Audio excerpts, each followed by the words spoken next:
वित्त मंत्री महोदय ने बजट 2024 बेहद निराशाजनक और विभाजनकारी पेश किया, क्योंकि इस बजट में ना किसान को कुछ, ना संविधान का कुछ और ना नौजवान को कुछ, केवल ये चंद धनवानों के लिए बजट बनाया गया है। मैं इसकी घोर निंदा करता हूं। प्रधानमंत्री जी बार बार कहते हैं कि सबका साथ सबका विकास। मैं आपके माध्यम से भारत सरकार के कुछ मंत्री बैठे, इनसे जानना चाहता हूं, जब सबका विकास सबका साथ की आपने चर्चा की तो हरियाणा प्रदेश ने क्या कसूर कर दिया? मंत्री महोदय, हरियाणा प्रदेश की जो पेंडिंग परियोजनाएं हैं, जो यूपीए गवर्नमेंट ने उस वक्त, और हरियाणा प्रदेश में चौधरी भूपेंद्र सिंह हुड्डा मुख्यमंत्री थे, सारी बड़ी महत्वपूर्ण परियोजनाएं थी।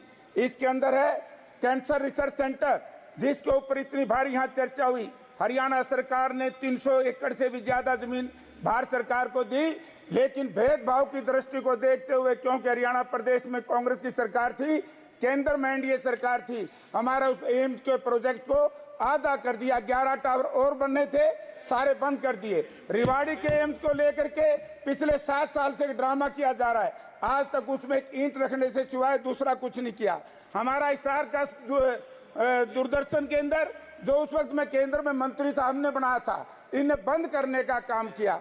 हमारी आरआरटीएस रेल जो दिल्ली से हिसार जानी थी और दिल्ली से सोनीपत होकर के पानीपत जानी थी, वो प्रोजेक्ट हमारा तैयार था यूपीए सरकार में, 1 पैसे का फंड उसमें नहीं दिया गया। रेल कोच फैक्ट्री सोनीपत में बननी थी, आज तक उसका कोई अता पता नहीं। यानी कि मैं भारत सरकार के मंत्रियों से, भारत सरकार के माननीय प्रधानमंत्री से अनुरोध करता हूं, हरियाणा प्रदेश इस देश का हिस्सा है या अलग है? तो इसका ये नारा आपका थोथा गया, सबका साथ सबका विकास।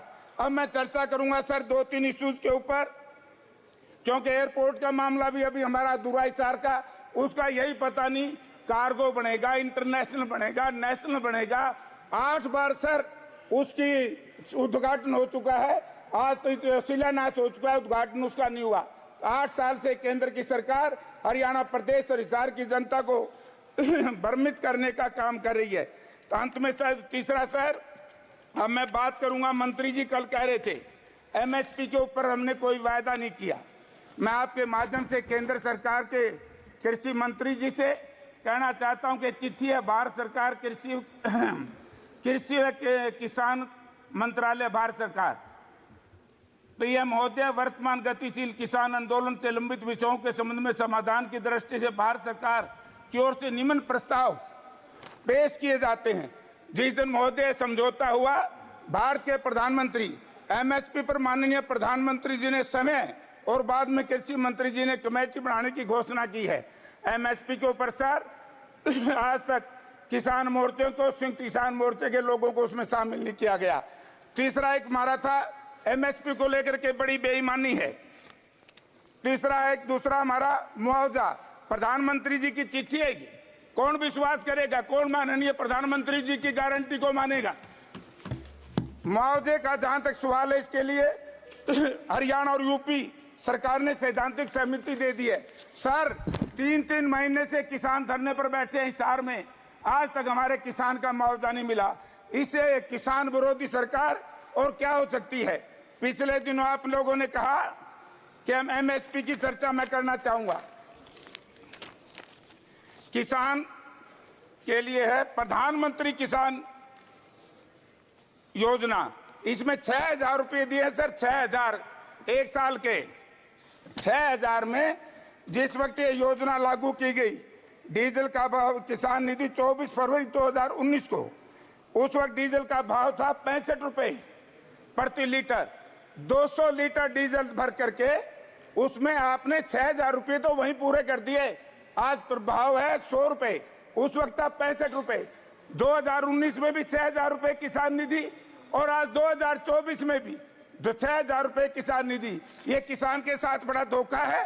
किसान को एमएसपी लागू कर दो कि हम आपको 6,000 रुपए महीना दे देंगे, डीजल 2019 का लागू कर दो, 2014 का लागू कर दो। किसान के साथ आपने बहुत बड़ी बेईमानी की है, जवान के साथ आपने बहुत बड़ी बेईमानी की है। किसान, कल खाद की चर्चा चल रही थी, नमस्कार साथियों, स्वागत है आप सभी का आज के इस नए वीडियो में। ये वीडियो आप सभी शिक्षा मित्र साथियों के लिए काफी ज्यादा महत्वपूर्ण होने वाली है। हाल ही के अंदर की कुछ खबरें हैं जो कि आपके मध्य में इस वीडियो के माध्यम से साझा करेंगे। रिसेंट की ही कुछ चर्चाएं हैं, उन चर्चाओं को भी आपके मध्य में साझा करेंगे। सभी साथी वीडियो को पूरा देखें। चैनल को अभी तक आपने सब्सक्राइब नहीं किया है, सब्सक्राइब भी कर लें। अब चलते हैं अपडेट पर। 2014 में 1400 रुपए प्रति कट्टा था, आज वो 2400 रुपए प्रति कट्टा है। यूरिया के अंदर आपने बड़ी चतुराई से, इसलिए हरियाणा प्रदेश में कहते हैं कि धनवानों की सरकार है। और कैसे है, यूरिया के दाम कम बढ़ाए लेकिन उसमें से वजन कम कर दिया। 5 किलो पहले वजन कम किया, 5 बाद में कर दिया। इतनी चतुराई से इस देश के किसान को आप नुकसान पहुंचाने का काम कर रहे हैं। इसलिए इस बजट को मैं किसान विरोधी, नौजवान विरोधी संज्ञा देता हूं। आप बात करते हैं रोजगार की। कौशल रोजगार निगम हरियाणा में बनी सर। कौशल रोजगार निगम में ही कहते हैं, एक सेकंड सर, एक सेकंड। कौशल रोजगार, ये गरीबों की थोड़ी सी बात कर लूं। कौशल रोजगार निगम में क्या है जी, नौकरी लगती है, कोई रिजर्वेशन एससी बीसी की नहीं।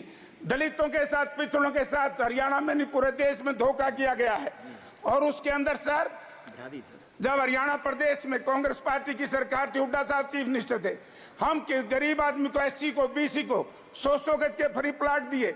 हमने उनके बच्चों को पढ़ाने के लिए वजीफा दिया, स्टाइफंड दिया। हमने हर घर में टूटियों दी।